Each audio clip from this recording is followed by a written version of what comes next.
Alors Pierre, ça c'était au début de son discours. Il y a eu ces deux volets, cette évocation du risque nucléaire et à la fin, cet avertissement dont nous a parlé Abnous. Ceux qui vous parlent de tractation, ne les croyez pas. Ne croyez pas, ne leur faites pas confiance. C'était ça les deux moments forts. Hein.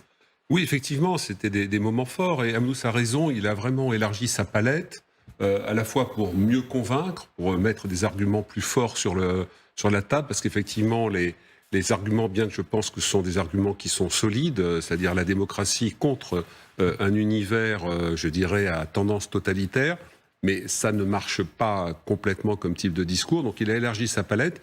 Il le fait d'autant plus que, si vous voulez, c'est une drôle d'assemblée générale de l'ONU, puisque sur les 5 membres permanents, finalement, vous n'en avez que...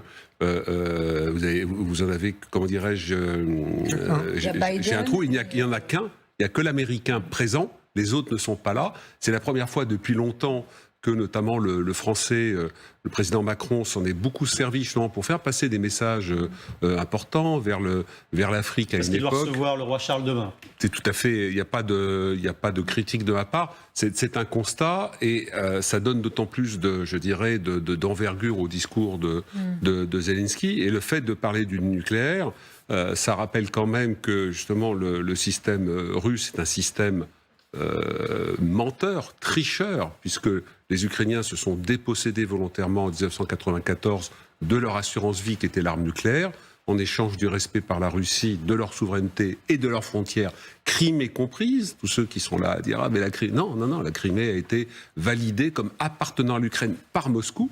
Et donc, une fois cela fait, voilà, les choses ont changé. Donc, c'est un monde de voyous que la Russie, notamment, veut instaurer. Et c'est ce qu'il dénonce dans une enceinte où, justement, les Nations Unies ont été créées pour lutter contre les tendances à la voyoucratie d'un certain nombre d'États. Je reviens sur le point que vous soulignez. Il n'y a que Joe Biden. Il y a donc Joe Biden, on pourrait dire également, qui lui réaffirme avec force son soutien ces dernières heures. On va en reparler, mais d'abord on va le réécouter. Nous ne pouvons pas permettre à la Russie de continuer cette agression. Si nous abandonnons les principes de la charte,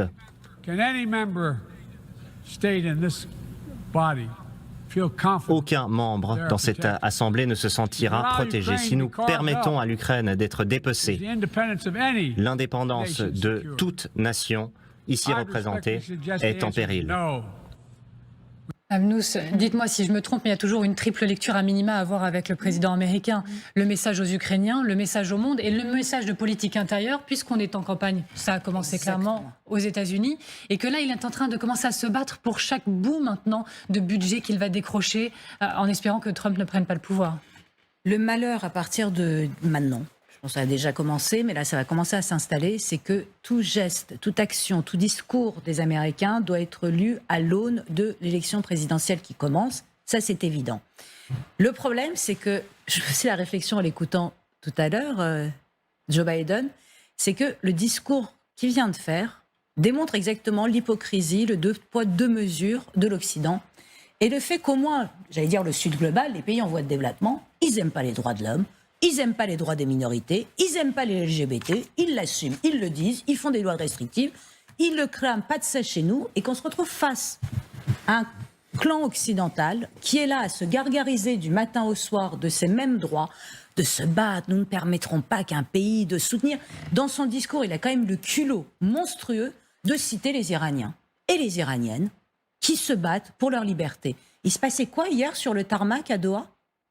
Hier, il se passait quoi à Doha ? Il se passait un échange de prisonniers entre l'Iran et entre les États-Unis, au vu et au su de tout le monde, et 6 milliards de dollars qui appartenaient aux mollahs qui étaient dans les banques sud-coréennes, qui vont se retrouver dans des banques à Doha qui jurent que ça sera que pour acheter des médicaments et de l'aide humanitaire à la population. L'Iran a déjà prévenu, c'est notre pognon, on fait ce qu'on veut.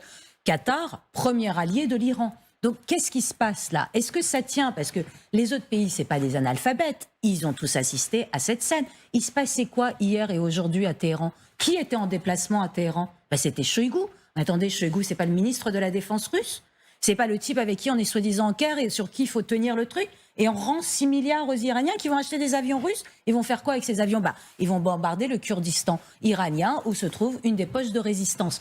Donc, ces séquences-là, elles font pas je vais vous dire, elles font du mal à ce qu'on défend du matin au soir ici. Enfin, en tout cas, ça fait du mal à ce que moi, j'essaye de défendre en disant je suis pour la réelle politique. C'est vrai que je suis du genre à dire allons-y, on doit parler à tout le monde. Oui, il fallait recevoir Narendra Modi malgré le suprémacisme hindou pour le 14 juillet. Oui, eux, ils jouent le multi-alignement. Non, je ne suis pas d'accord avec le fait de virer Darwin et Pythagore des études secondaires. D'accord, mais à côté de ça, quand on fait des actes comme ça, qu'on échange des prisonniers au vu et su de tout le monde et qu'après on vient dire qu'est-ce qu'on les soutient, mais ils ont besoin de quoi, là, des Iraniens? Ils n'ont pas besoin d'un discours à l'ONU. Ça fait 1 an qu'ils se battent extrêmement courageusement. C'est pas pour entendre un type nous parler de démocratie libérale, mais juste pour nous et ceux qu'on a choisis. En l'occurrence, en ce moment, c'est les Ukrainiens. Les autres pouvaient crever la gueule ouverte. Moi, c'est ça que j'entends. Donc, il y a quand même énormément de limites dans ce discours-là. Donc, ça va. Il a Taïwan et l'Ukraine pour tenir le côté « je suis un démocrate ». Et tous les autres, c'est adieu, comme avec le Niger. Le Niger, c'est on ne dit pas que c'est un coup d'État, on arrête les formations militaires, mais on ne dit pas que c'est un coup d'État parce qu'on continue à les soutenir humanitairement. Et le lendemain du coup d'État a été nommée une nouvelle ambassadrice. Donc, outre le poignard dans le dos de la France et de l'Europe, tout ça, quand même, montre quand même les limites de notre discours et qu'à un moment, il faudrait peut-être tous se mettre d'accord pour avoir une voix un peu plus juste et qu'on arrête de passer pour des guignols aux yeux du Sud global aussi.